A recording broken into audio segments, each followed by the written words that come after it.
الحمد للہ رب العالمین والصلاة والسلام علی سید الاولین والآخرین سیدنا و نبینا مولانا محمد وعلی آلہ وصحبہ اجمعین اما بعد. محترم خواتین و حضرات، السلام علیکم ورحمۃ اللہ. المنہاج السوی کے ایک نئے باب کی طرف ہم آگے بڑھتے ہیں، اور باب کا نام ہے الباب الثانی عشر شرف هذه الامہ. نبی اکرم صلی اللہ علیہ وآلہ وسلم کی امت کی فضیلت کا بیان ہے یہ، یعنی اس امت محمدی کی فضیلت کا بیان ہے، اور یہ 12واں باب ہے. اس کے اندر 5 فصلیں ہیں. انشاءاللہ تعالی ہم شروع کرتے ہیں. کتاب کے اعتبار سے صفحہ نمبر 715 715 ہے، اور پی ڈی ایف کے اعتبار سے 763 763. حدیث نمبر 801 ہے. فصل فی شرف الامت المحمدیہ، امت محمدی علی صاحبہا افضل الصلاة والتسلیم کی فضیلت کا بیان ہے یہ. اور یہ بھی بات اب ساتھ میں بتا دوں، یہاں پر آپ دیکھیں گے کتاب کے اندر شرف الامت المحمدیہ لکھا ہوا ہے، وہاں پر صلی اللہ علیہ وآلہ وسلم ساتھ میں لکھا ہوا نہیں ہے.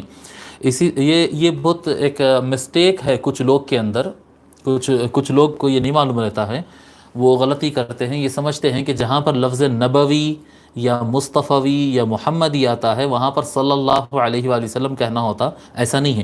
جہاں پر لفظ محمد آئے گا صلی اللہ علیہ وآلہ وسلم کہیں، جہاں پر نبی آئے گا، رسول آئے گا، مصطفیٰ آئے گا، یہ الفاظ آتے ہیں، وہاں پر صلی اللہ علیہ وآلہ وسلم کہنا لازمی ہوتا ہے. اور جہاں پر مصطفوی آئے گا یا نبوی آئے گا تو اس سے مراد وہ دوسری شے ہوگی، حضور کی ذات مراد نہیں ہوگی. جیسے مسجد نبوی تو مسجد نبی اگر کہیں گے، مسجد نبی کہیں گے تو صلی اللہ علیہ وآلہ وسلم کہنا پڑے گا.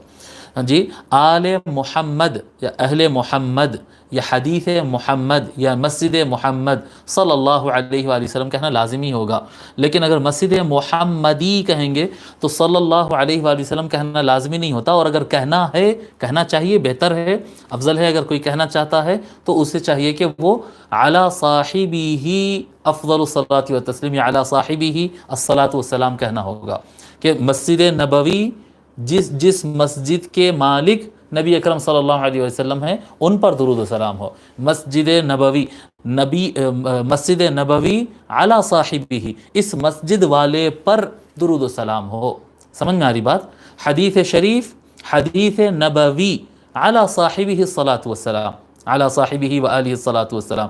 حدیث نبوی یہ نبوی کلام ہے، اس کلام والے پر درود و سلام ہو. اس طرح سے آنا چاہیے. تو جہاں پر نبوی، مصطفوی، محمدی آتا ہے، اگر وہاں پر درود شریف پڑھنا ہے تو علی صاحبہ وآلہ الصلاۃ والسلام کہنا ہوتا.